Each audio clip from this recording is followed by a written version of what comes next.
When it comes to a medical emergency, every second matters. For people who live in rural areas, that help may often come from above.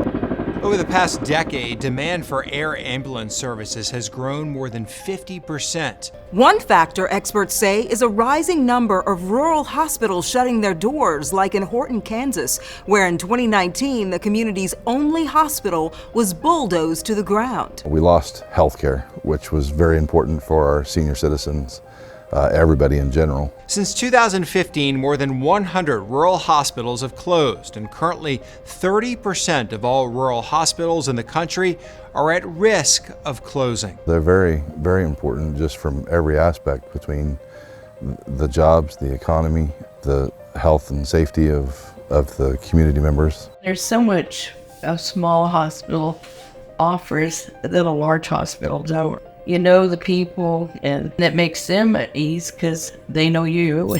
As rural hospitals close and demand for medical flights grows, the healthcare industry faces another hurdle: a shortage of medical pilots. Reporter Blair Miller flew with a crew to show us the critical need for these first responders and how they're helping people who need it most. Beep, beep, beep. In a moment, life can change. That moment for little Abigail Guzman came when she was a newborn. Congested with respiratory virus known as RSV, struggling to breathe with a fever over 103, she was fighting to live. Her mother and father raced to the hospital. Her skin color was changing. Her lips were turning a little bit blue. Abigail made it to a local hospital near Morrow, but she needed more medical resources at a bigger hospital. Doctors called for a medical helicopter to fly the girl to Children's Hospital of Atlanta as fast as possible. I was just thinking the worst, and I just stood and I watched until I couldn't see it anymore. Her medical flight, one of thousands in Georgia each year. There's a very high usage of us in the area. Here at this AirLife Georgia base in Kennesaw, flight crews told me how they now sometimes handle 5 to 6 flights in a 24-hour period. Some of them emergency trauma cases, others are hospital-to-hospital flights. Demand is high for medical helicopters for a few reasons. Hospitals face deep staffing shortages, and in some rural parts of the area, some medical facilities run out of beds, and patients are forced to go somewhere else. The hospital's not able to keep that patient in-house because they're so saturated. They have to transport that patient to a larger facility. Some of these medical helicopters, like here at AirLife Georgia, now have more resources on board. A total of 4 bags of blood with 2 different types. Flight nurse Amy Merritt showed me the bags of blood they now carry on every flight. It's pretty unique for you all to be carrying actual blood. Blood products, right. So instead of having to wait for the patient to get all the way to the hospital and then start the blood, we can bring the blood to them. So when you're flying like this, how hard can it be to help someone when you're in the elements and you're trying to get from a scene to a facility?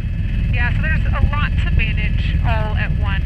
For starters, it's obviously a more compact space. We've also learned there's a shortage of pilots, and that could have an impact on the people on the ground who need that medical help the most. What we're looking for is mostly, you can see a lot of power lines and towers.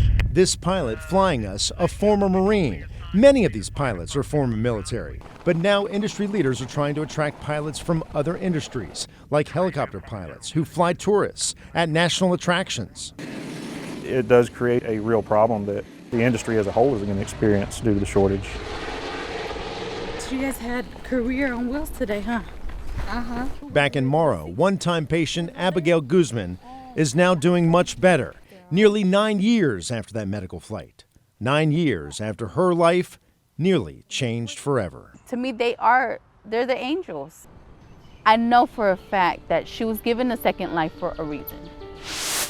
The average air ambulance trip is 52 miles, and the cost can be significant. Without insurance, you're looking at $12,000 to $25,000 per flight. Experts say many private insurers will pay for at least some of the cost. Medicare may pay for air ambulance services, but only if ground transportation isn't available. As for rural hospitals at risk of closing, the federal government created an interactive map tracking closures and how those still in operation are faring financially. Head to investigatetv.com for a link. You can also find our full investigation on rural hospital closures.